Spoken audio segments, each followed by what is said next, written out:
मेरा नाम अंशुमान है। मैंने इंजीनियरिंग फिज़िक्स में आईटी दिल्ली से ग्रेजुएशन किया है और सिविल सर्विसेज 2018 में मेरी 356 रैंक आई थी और उसी साल इंडियन फॉरेस्ट सर्विस में मेरी ऑल इंडिया 11th रैंक आई थी। और मेरा ऑप्शनल फिज़िक्स है और मैंने 2017, 18, 19 जो मैंने 3 अटेम्प्ट दिए हैं उसमें मेरा प्रीलिम्स में तीनों ही बार 130 प्लस का स्कोर रहा है। तो इस पर्टिकुलर दिल्ली नॉलेज स्ट्राइक के वीडियो पे मैं इस बार की जो प्रीलिम्स की स्ट्रेटजी होनी चाहिए, स्पेशली 4 मई को यूपीएससी ने बताया कि जो 31 मई को प्रीलिम्स होने वाला था वो अब डिफ़र कर दिया गया है, पोस्टपोन कर दिया गया है। तो पोस्टपोन होने के चलते आपकी स्ट्रेटजी क्या होनी चाहिए कि आपको अभी किस पे फोकस करना चाहिए और जो बचा हुआ टाइम है तो उसको कैसे यूटिलाइज करें, स्पेशली प्रीलिम्स के लिए। और डेफिनेटली आपको ज़्यादा टाइम मिला है तो उसमें आप थोड़ा मेंस में या फिर ऑप्शनल के एंगल से या थोड़ी बहुत आंसर राइटिंग भी कर सकते हैं। तो आपको अभी क्या करना चाहिए, इस पर्टिकुलर चीज़ को मैं डिस्कस करना चाहूँगा।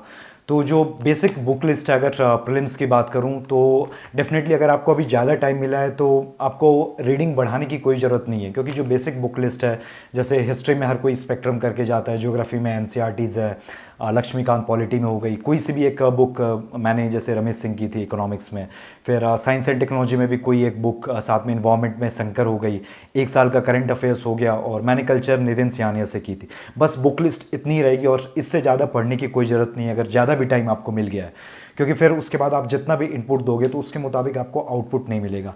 तो इतनी बुक लिस्ट तो हर किसी ने कवर कर ही दी होगी, क्योंकि एक महीना ही बचा था अगर 31 मई को प्रीलिम्स होता भी। तो अब जैसे लेट्स से यूपीएससी ने बताया कि वो 20 मई को बताएंगे कि प्रीलिम्स कब होगा, और उन्होंने ये भी बोला कि एटलीस्ट जब भी प्रीलिम्स होगा तो उसके एक महीना पहले बता दिया जाएगा। डैट मीन्स कि प्रीलिम्स 20 जून से पहले तो नहीं हो रहा, और मैक्सिमम चांसेस हैं कि वो जुलाई या फिर इवन अगस्त तक एक्सटेंड हो सकता है। तो आप दिमाग में रख के चलिए कि वो एक महीना एक्सटेंड हो गया है, तो आपको एक महीना एक्स्ट्रा मिल गया है। अब जो टाइम आपको एक्स्ट्रा मिला है तो डेफिनेटली थोड़ा प्रीलिम्स के लिए जो आपका वीक एरियाज रह गया था तो उस पर तो फोकस करेंगे ही, और साथ में मेंस पे टाइम देना काफ़ी इंपॉर्टेंट हो जाएगा। उसका मेजर रीजन ये है कि लेट से प्रीलिम्स पोस्टपोन हुआ है तो प्रीलिम्स और मेंस के बीच में हो सकता है कि जो गैप मिलेगा आपको, पहले 4 महीने के आसपास का मिलता था, तो लेट से अगर वो 3 महीने का मिलेगा तो फिर लेट से आपका जब प्रीलिम्स निकल जाता है फिर आपको दिक्कत ही होगी, क्योंकि आपके पास टाइम कम बचेगा। तो इस अगर टाइम को, जो एक्स्ट्रा टाइम आपको मिला है, वो अगर आप यूटिलाइज कर लेते हैं मेंस के लिए भी तो डेफिनेटली वो आपके लिए बेनिफिशियल होगा। और स्पेशली जो इंडियन फॉरेस्ट सर्विस का एग्जामिनेशन लिखना चाहते हैं तो इंडियन फॉरेस्ट सर्विसेज में ऑप्शनल काफ़ी की इंपॉर्टेंट रोल प्ले करता है। तो अगर लेट से आपका एक ऑप्शनल सिविल सर्विसेज से कॉमन है, जैसे मोस्ट प्रोबेबली अगर मैथ्स है, फिजिक्स है, केमिस्ट्री है, तो डेफिनेटली आपका एक ऑप्शनल तो प्रिपेयर्ड होगा। तो इस टाइम को आप यूज़ कर सकते हैं आप अपने दूसरे ऑप्शनल को एक बार बेसिक रीडिंग देने के लिए। और लेट से अगर आपका दोनों ऑप्शनल कॉमन नहीं है तो डेफिनेटली आप उस टाइम को यूटिलाइज कर सकते हैं कि वो आप दोनों ऑप्शनल के बारे में बेसिक जितना ज़्यादा हो सकता है उतना आप एक बार फर्स्ट रीडिंग दे दें। और लेट से अगर आप इंडियन फॉरेस्ट सर्विस नहीं दे रहे हैं, केवल आप सिविल सर्विसेज पे फोकस कर रहे हैं, तो डेफिनेटली आप अपना टाइम यूटिलाइज ऐसे कर ले कि आप प्री को भी और मेंस को भी बराबर टाइम दें। अगर लेट से मैं इस टाइम को इस तरह से यूटिलाइज करना चाहूँगा कि लेट से अगर एक दिन में 10 घंटे पढ़ रहा हूँ तो लगभग 5 से 6 घंटे प्रीलिम्स के लिए पढ़ लें और 4 से 5 घंटे मेंस के लिए पढ़ लें। तो अगर लेट से आप जो मेंस के लिए अभी क्या क्या कर सकते हैं जो प्रीलिम्स के एंगल से भी बेनिफिशियल हो, तो डेफिनेटली मेंस के एंगल से दो काफ़ी इंपॉर्टेंट चीज़ होती है, वो चाहे वो ऑप्शनल हो चाहे वो जनरल स्टडीज़ हो। एक जो भी सिलेबस है उसके मुताबिक आपका खुद का नोट्स होना चाहिए, और दूसरा जो आंसर राइटिंग प्रैक्टिस है आप घर पे करें चाहे टेस्ट सीरीज़ दे के करें। तो लेट से आप हर दिन 1 घंटे का टाइम निकाल सकते हैं जिसमें आप 4 से 5 सवाल लिख सकते हैं मेंस के एंगल से, तो डेफिनेटली वो काफ़ी हेल्पफुल होगा। टेस्ट सीरीज़ तो आप डेफिनेटली प्रीलिम्स के बाद ही ज्वाइन करेंगे।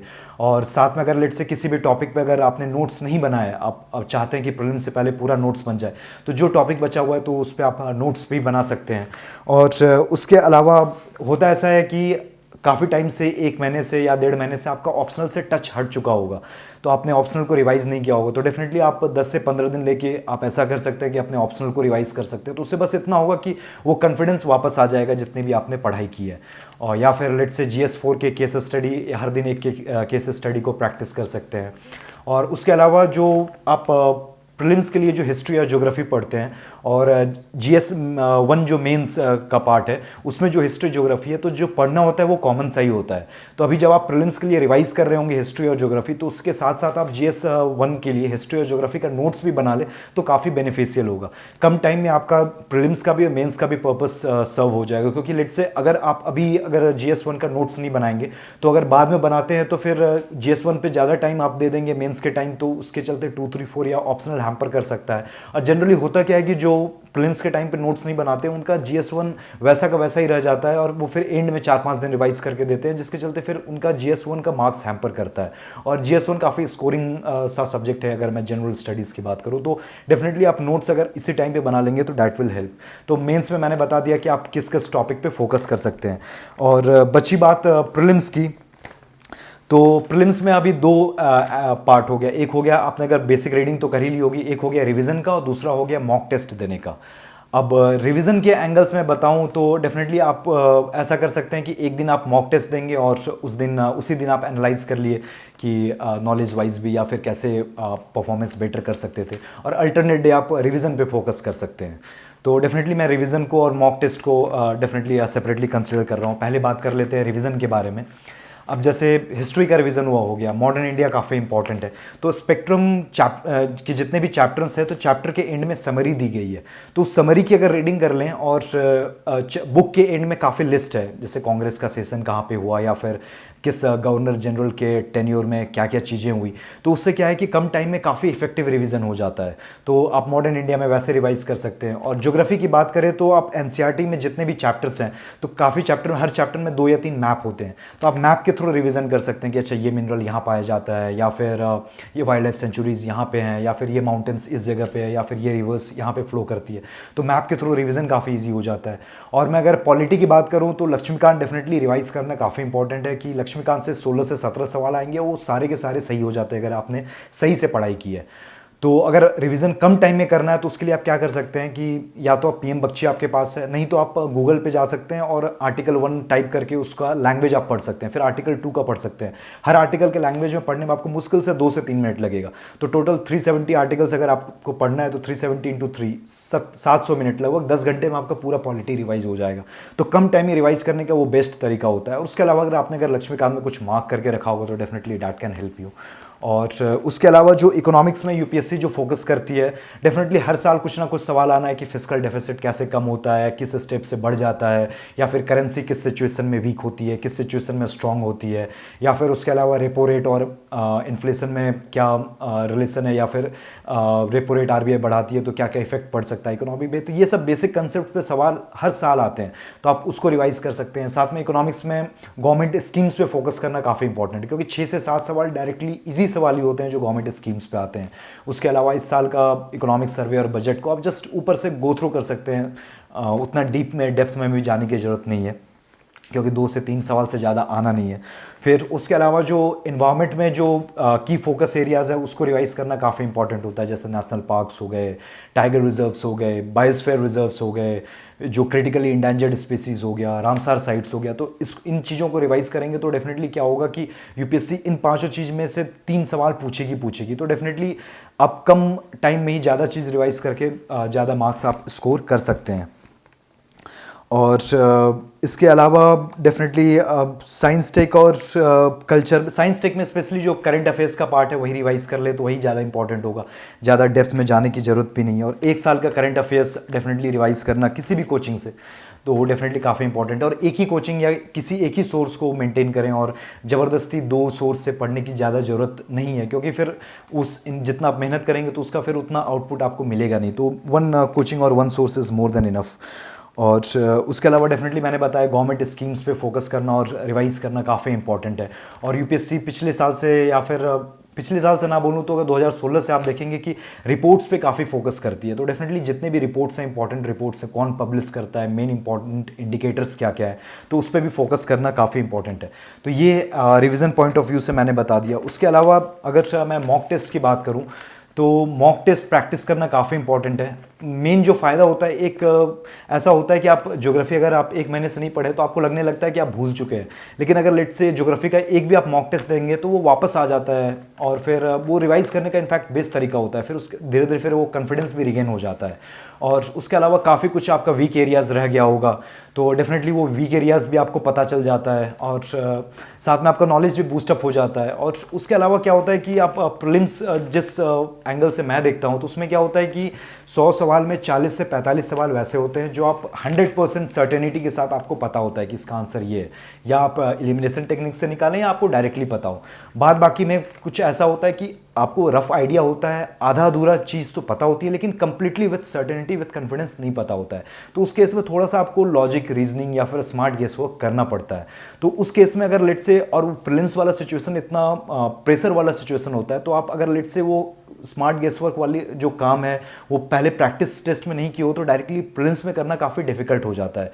तो धीरे धीरे मॉक टेस्ट में क्या होगा कि वो स्मार्ट गेस वर्क जैसे आप करोगे तो वो कॉन्फिडेंस डेवलप होने लगता है कि हाँ थोड़ा सा भी पता हो, लेकिन विथ लॉजिक या विथ रीजनिंग आप सही आंसर निकाल सकते हैं।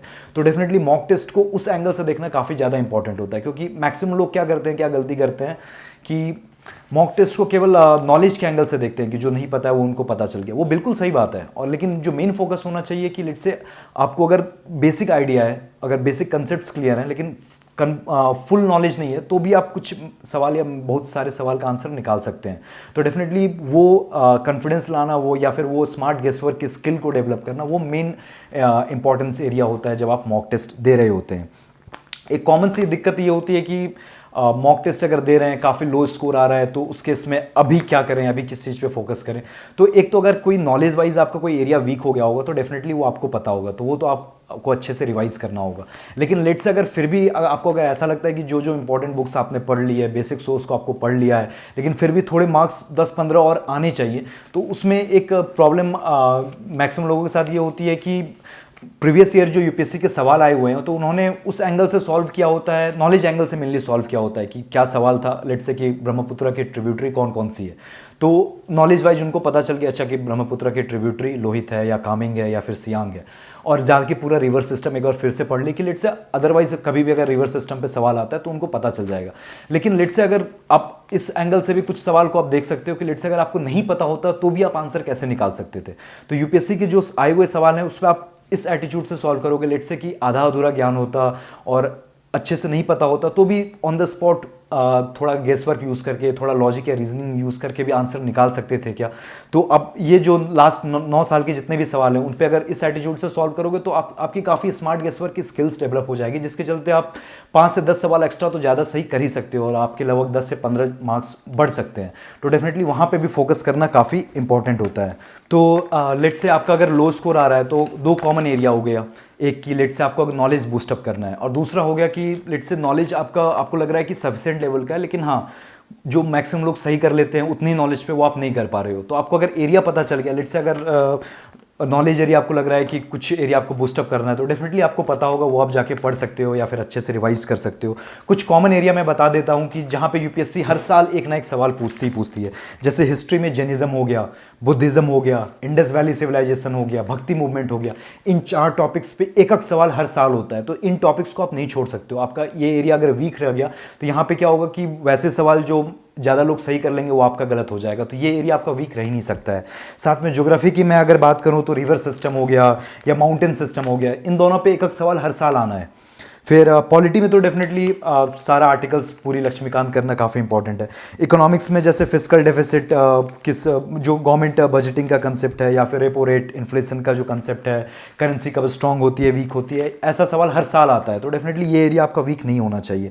साथ में 1 साल का करंट अफेयर्स हो गया, और इन्वायरमेंट में स्पेशली ये सारे जितने एरियाज़ हो गए, टाइगर रिजर्व्स हो गए, बायोस्फीयर रिजर्व्स हो गए, रामसार साइट्स हो गया, नेशनल पार्क्स हो गया, या फिर क्रिटिकली इंडेंजर्ड स्पीसीज हो गया, ये सब ऐसे एरियाज हैं लेट से जो कॉमनली बुक जो पढ़ी जाती है वो संकर है। और संकर में ये 5 चीज़ के बारे में डिटेल में नहीं दिया गया, तो आपको यूट्यूब के वीडियोस पे भी सर्च करके ही पढ़ना पड़ेगा। और उसके अलावा गवर्नमेंट स्कीम्स पे सवाल आते हैं। तो ये सब ऐसे एरियाज़ हैं जो आपकी वीक नहीं रह सकते। तो डेफिनेटली अगर ऐसे एरियाज़ हैं जिस पे यूपीएससी हर साल सवाल पूछती है, तो वो आपको अगर पता चल गया तो वो आपको अच्छे से करना है। साथ में आपका कोई एरिया वीक है तो डेफिनेटली वहाँ आप फोकस कर सकते हैं। और जहाँ तक बात रही स्मार्ट गेस वर्क की, जैसे कुछ मैं कॉमन एरियाज़ बताता हूँ। कुछ सवाल इटिमोलॉजी पे भी सॉल्व किए जा सकते हैं। 2016 में एक सवाल आया था कि खराई कैमल के बारे में एक सवाल था, और कुछ स्टेटमेंट ऐसे थे कि वो सॉल्ट वाटर में तैर सकता है, साथ में वो मैंग्रोव्स पे फीड करता है। तो खराई कैमल, जो वर्ड खराई है वो खारा से आया है। खारा मतलब होता है सॉल्टी, तो सॉल्टी वाटर की मतलब फील वहीं से आपको आ गई। और लेट से जब स्टेटमेंट है कि वो सॉल्टी वाटर में तैर सकता है, तो थोड़ा मतलब लॉजिक से भी आप देखेंगे तो हाँ हो सकता होगा ऐसा, क्योंकि खराई वर्ड से खराई कैमल है, खराई मतलब हुआ सॉल्टी, तो डेफिनेटली ज़्यादा चांस है कि वो स्टेटमेंट सही होगा। तो डेफिनेटली इटिमोलॉजी से भी काफ़ी सारे सवाल के आंसर निकल सकते हैं। उसके अलावा जैसे कुछ एक्सट्रीम स्टेटमेंट होते हैं, जैसे ड्रास्टिक इम्पैक्ट, एडवर्स इम्पैक्ट, या फिर ओनली वर्ड का यूज़ होता है। तो ये सब ऐसे वर्ड्स हैं जिससे जो स्टेटमेंट है वो काफ़ी एक्सट्रीम बन जाता है, तो मैक्सिमम चांस होता है वो गलत होता है। तो ये सब चीज़ें तो आपको डेफिनेटली पता ही होंगी। साथ में जैसे अगर मैं इकोनॉमिक्स की बात करूँ, हर साल एक सवाल आता है। जैसे लास्ट ईयर एक ऐसा सवाल था कि the area under sugar cane in India has continuously decrease in the last 5 years. अब कि कोई सा भी आप ग्राफ देखेंगे तो उसमें किंग्स होते हैं, वो अप एंड डाउन्स होते हैं। कोई भी चीज़ स्टेडली इंक्रीज या स्टेडली डिक्रीज नहीं होती है, कभी वो इंक्रीज होगी कभी वो डिक्रीज होगी। तो जनरली होता क्या है कि यूपीएससी कुछ ऐसा स्टेटमेंट देता ही है कि let's say the fiscal deficit of India has continuously increase over the last 10 years. अब ये काफ़ी एडवर्स, काफ़ी मतलब मैं कहूँगा एक्सट्रीम से स्टेटमेंट होता है और हर बार वो गलत ही होता है। तो डेफिनेटली ये सब जो ग्रीन एरियाज़ है जहाँ पे यूपीएससी आपको ट्रैप करता है वो आपको पता होना चाहिए। जैसे कल्चर के सवाल में दो कुछ ऐसे पॉइंट्स होंगे या दो कुछ ऐसी लेट्स से इवेंट्स हो रहे होंगे और यूपीएससी उसको बताएगा कि कंटेम्पोररी है। जैसे 2016 में क्वेश्चन आया था कि महाबलीपुरम और अजंता केव्स दोनों कंटेम्पोररी पीरियड में बनाए गए थे, जो कि गलत है। तो यूपीएससी यहाँ पे ट्रैप करता है, ज़बरदस्ती दो इवेंट को कंटेम्पोररी बता देगा जो कि होंगे नहीं। और उसके अलावा अगर टेक्नोलॉजी की बात करूँ, लेट्स से आप साइंस बैकग्राउंड से नहीं आते हो तो definitely maximum of the questions में आप देखे होंगे ये पूछा जाता है कि इस टेक्नोलॉजी का एप्लीकेशन किस किस फील्ड में है। तो 4-5 वहाँ पे आपके स्टेटमेंट्स होंगे, फील्ड्स होंगे और फिर मैक्सिमम केस में क्या होता है कि उसका answer all of the above होता है। आप टेक्नोलॉजी के प्रीवियस ईयर क्वेश्चन में जाके देखेंगे तो मैक्सिमम केस में answer all of the above के चांसेस काफ़ी ज़्यादा होते हैं। तो ये सब चीज़ें आप अगर प्रीवियस ईयर से अगर ट्रैप करोगे तो डेफिनेटली आपका कॉन्फिडेंस बूस्टअप हो जाएगा। तो आपको स्मार्ट गेस वर्क लेने में भी काफ़ी मतलब ईजीनेस होगी और धीरे धीरे आपके स्किल्स भी डेवलप हो जाएंगे। तो अगर आपको स्मार्ट गेस वर्क का अगर स्किल डेवलप करना है तो द बेस्ट थिंग इज कि आप प्रीवियस ईयर जो यूपीएससी का क्वेश्चन है फ्रॉम 2011 टू 2019, तो आपको 900 सवाल मिल जाएंगे। तो उन 900 सवाल में लेट्स से आप इस एटीट्यूड से सॉल्व करते हैं कि लेट्स से आपको अगर नहीं पता होता या हाफ नॉलेज होती तो भी आप आंसर कैसे निकाल सकते थे। तो अगर आप उस एटीट्यूड से सॉल्व करोगे तो definitely that will help you in developing your skill of smart guess work.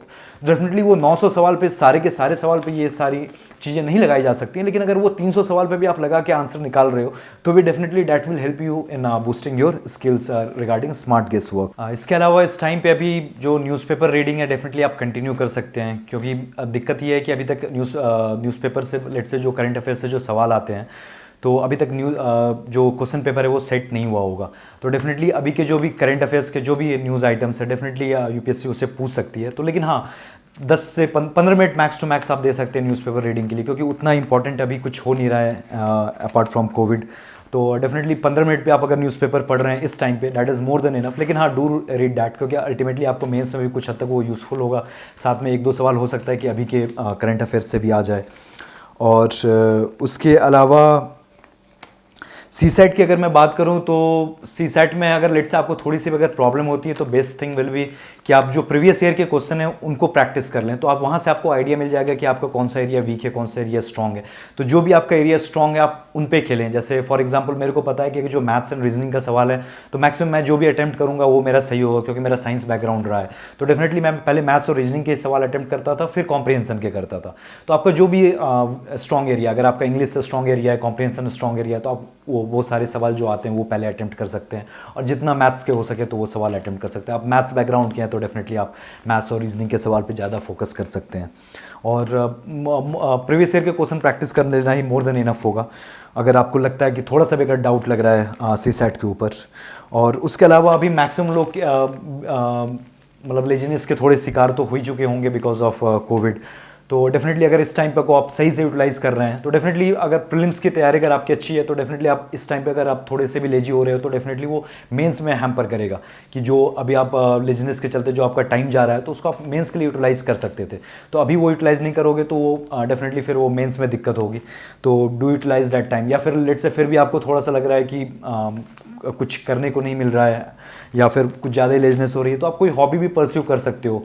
और अगर हॉबी परस्यू कर रहे हो तो डेफिनेटली वो इंटरव्यू के टाइम में आपको काफ़ी हेल्प मिलती है, क्योंकि फिर होता क्या है कि जब मेंस निकल जाता है तो अगर लेट से आपने कोई से भी हॉबी को डेली बेसिस पे अगर परस्यू नहीं किया था तो डेफिनेटली फिर वो एंड में फिर लगता है ऐसा कि अगर कोई हॉबी फॉलो कर लेते तो बेहतर होता। अब जाके पता लग रहा है तो डेफिनेटली आप वो काम कर सकते हैं। मैंने भी थ्रू आउट द प्रिपरेशन, मेरी हॉबी थी बॉडी बिल्डिंग और जिमिंग की, तो मैंने वो थ्रू आउट द प्रिपरेशन उसको मेंटेन किया हुआ था। तो डेफिनेटली उससे थोड़ा एक स्ट्रेस रिलीज करने का एक मौका मिल जाता है, क्योंकि प्रिपरेशन कर करके एक नेगेटिव एनर्जी आ जाती जाती है कि काफ़ी स्ट्रेस होता है, या फिर कभी कभी नेगेटिव फीलिंग्स भी आ जाती है कि क्या होगा क्या नहीं होगा।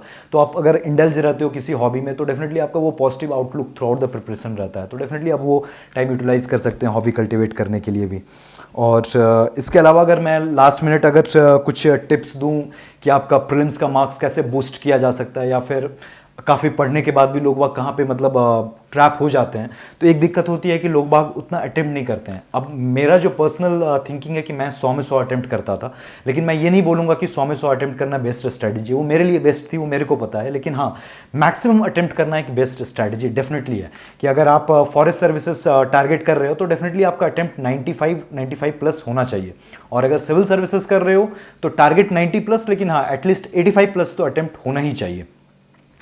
और उसके अलावा कुछ दिक्कत ये होती है, जैसे 2017 में जो प्रीलिम्स का पेपर था और 2018, ये दोनों को मैं कंपेयर करूं तो 2018 काफ़ी डिफिकल्ट पेपर था in terms of toughness of the questions.